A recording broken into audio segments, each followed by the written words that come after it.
first met Irving Layton, I should say, by the way, that this is more personal than poetic, and it'll make itself clear momentarily.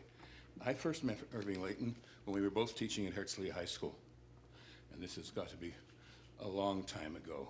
We sort of split the English department.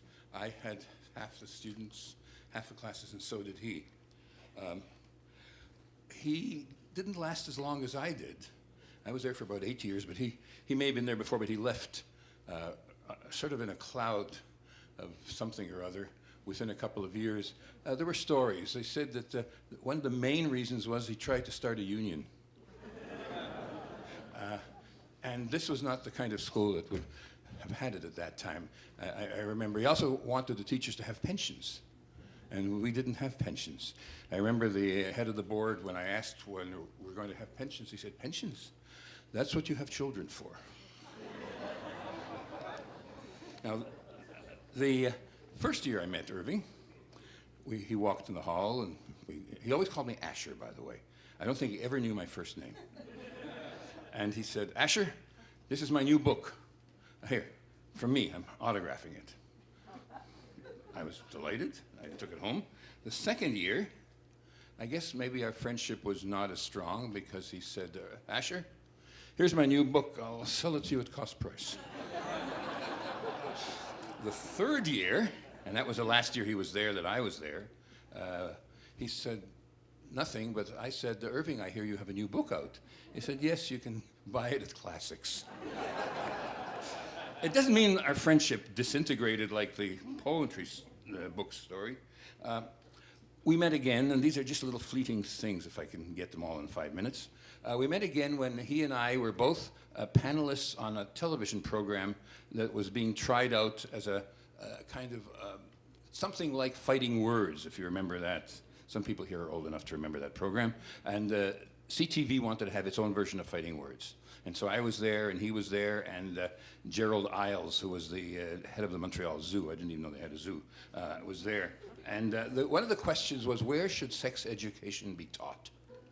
And we were supposed to answer that question and then expound on it. Well, I think I said in school, and I think Gerald Isles must have said in a forest or something, I don't know. But Irving Layton simply said in bed.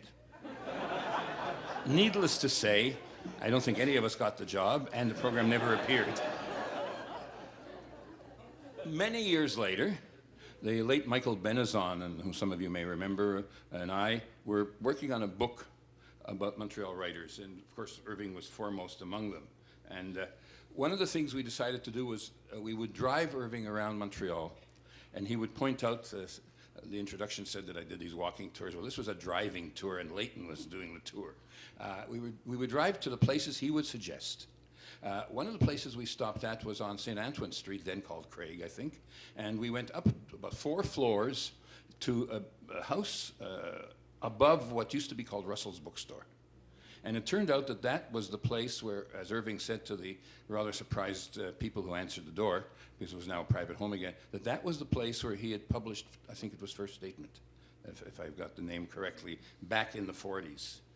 Another time, we were driving around somewhere in the east, a bit east of the main Colonial or something like that, and we stopped and he said, "Asher, go in that lane."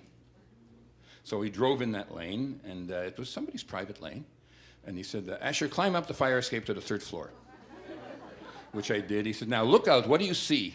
Do you see the shrine, or do you see the cross?" Well, I said one of the two. And then he told me that he had had some wonderful times with a certain young lady in one of the places, but he wanted to make sure it was the right window that we looked out of. Irving was a close friend during those years of Suzanne Rosenberg, a name that hasn't been heard here for a long time. She was a daughter, I think, or granddaughter, I think, daughter of Yechiel Rosenberg, who was Yudel Yechiel Rosenberg, who was a rabbi in Montreal back in the early years of the century. And the story was that they were such great friends because by the way, Suzanne Rosenberg on her father's side was related to Mordecai Richler, if that means anything. But apparently the story was that he taught her poetry and she taught him politics.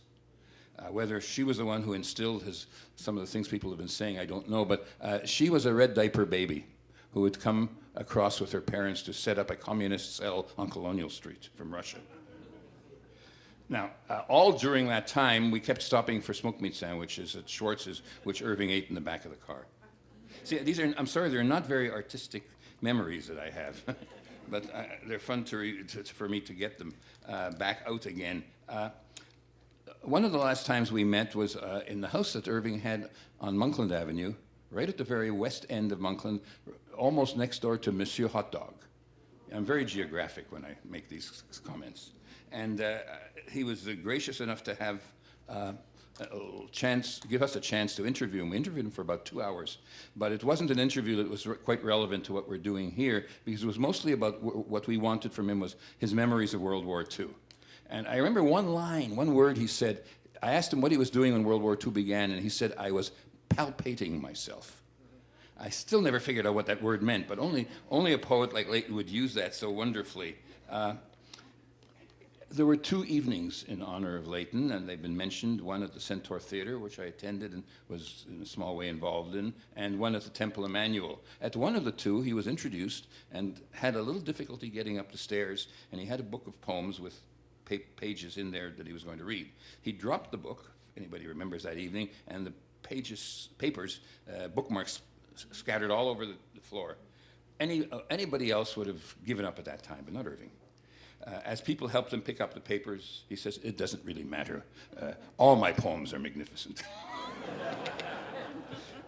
And the last memory that I have of Layton is in Maimonides, the front garden, where he wasn't really, as Musha explained and some of other people, he wasn't really that conscious of what was going on. However, if a pretty nurse passed by, he suddenly became conscious again.